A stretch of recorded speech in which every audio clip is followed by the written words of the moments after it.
प्राचीन काल में हस्तिनापुर की राजकुमारी कुंती को ऋषि दुर्वासा ने एक वरदान दिया था जिससे वे किसी भी देवता को स्मरण कर संतान प्राप्त कर सकती थीं।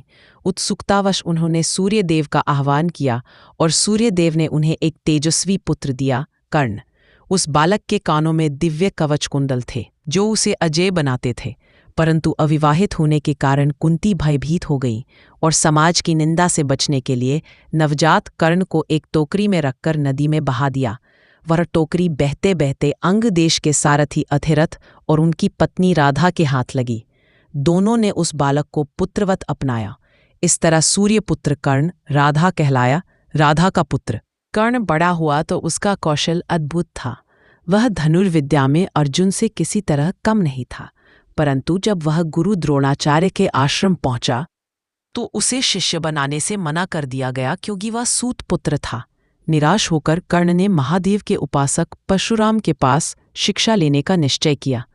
उसने अपनी पहचान छुपाकर ब्राह्मण बनकर उनसे अस्त्र शस्त्र की विद्या सीखी। लेकिन एक दिन जब परशुराम को पता चला कि कर्ण ब्राह्मण नहीं बल्कि सूत पुत्र है, तो उन्होंने क्रोधित होकर उसे श्राप दिया, जब तुम्हें अपनी विद्या की सबसे अधिक आवश्यकता होगी तब तुम इसे भूल जाओगे। कर्ण का हृदय टूट गया, पर उसने प्रण किया, मैं अपने कर्म से अपनी पहचान बनाऊंगा। यह दृढ़ संकल्प ही उसकी पहचान बन गया।